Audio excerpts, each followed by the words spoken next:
I was taking a costume school group for a tour. I was attempting to explain to the students that not all troopers were to be trusted. I asked questions and I asked to the children, so who were these untrustworthy, bad people that Mother England no longer wanted? And up went a hand, yes, politicians.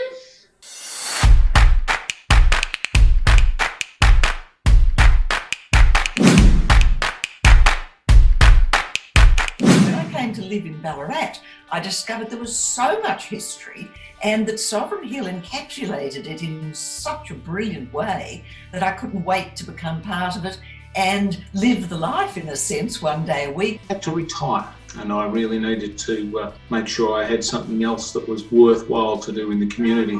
And probably because my wife wanted to get me out of the house as well. I love visiting Sovereign Hill and I love acting and history, and my mum was looking through some stuff and she saw that I could volunteer at Sovereign Hill and I jumped at the opportunity and I haven't regretted it since. I was in my final year of university and I didn't have anything other than studying to do, and I just had a random moment where I thought, why don't I try volunteering at Sovereign Hill? I like history, I like learning, and of course I love to dress up, so it was just a no-brainer for me. Also, one of the main reasons was dressing up in my beautiful costume. I feel very proud wearing it, and when people comment and say, oh, you look beautiful, that's part of the reason as well. We're members originally and we saw all the volunteers walking around and thought it would be fun.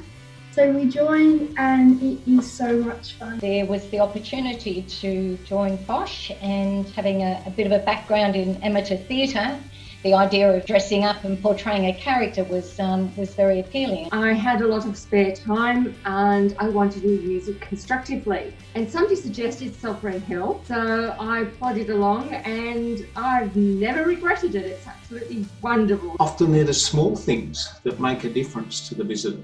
For example, the smell of the fire or the food. The other volunteers in particular have got a heck of a lot of knowledge there, and they're so generous with giving that to you if you want it.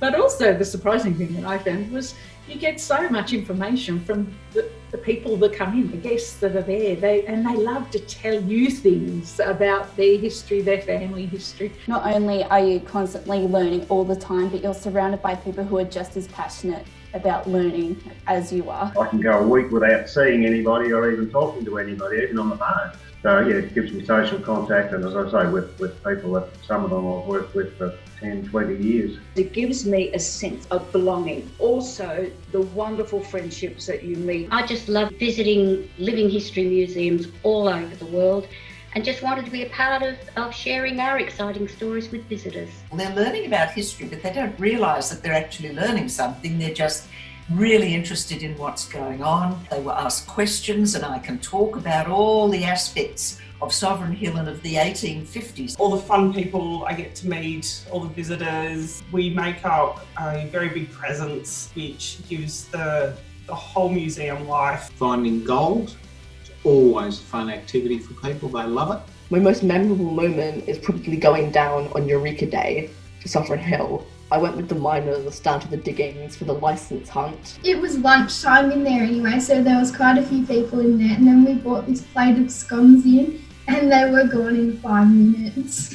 I think the mentoring system at Sovereign Hill is just the best thing I've ever seen anywhere. I've done volunteering with a couple of other organisations, but having a mentor, and I think I was really lucky with the mentor that I got, really paves the way, gives you an in, you've got a friend right from the beginning. Lots of things happen there, lots of things happen in the FOSH rooms, lots of laughter, lots of banter. I'm a very anxious sort of person, and when I come to Sovereign Hill, most times I'm not anxious, I relax down. Yeah, it's good for me, both mentally, physically, emotionally. There are so many learning opportunities. I never walk away from Sovereign Hill without having learnt something new or learnt a new skill. That's always a favourite thing other than the food.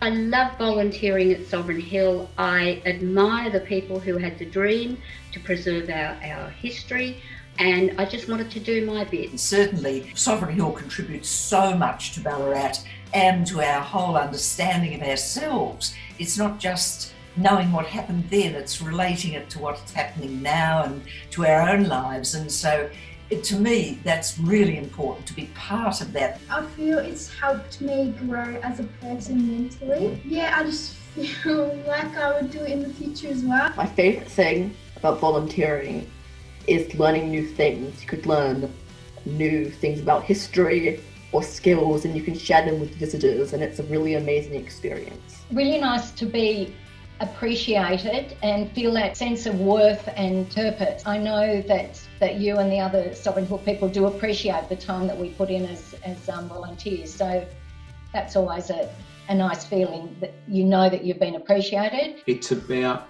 contributing, about doing something that's worthwhile in the community. I just relaxed and I slowed down, which is very unusual for me. And from that moment on, I thoroughly enjoy every moment I have there. I love the interacting with people, whether it be other employees, Bosch, or tourists. Sometimes it's real fun. It's a joy to be there. It helps keep history alive. It's one thing to learn about the gold rush in the 1850s, but it's really nice to experience it, and volunteers help people do that and they can go see it, and it's a lovely thing to be a part of.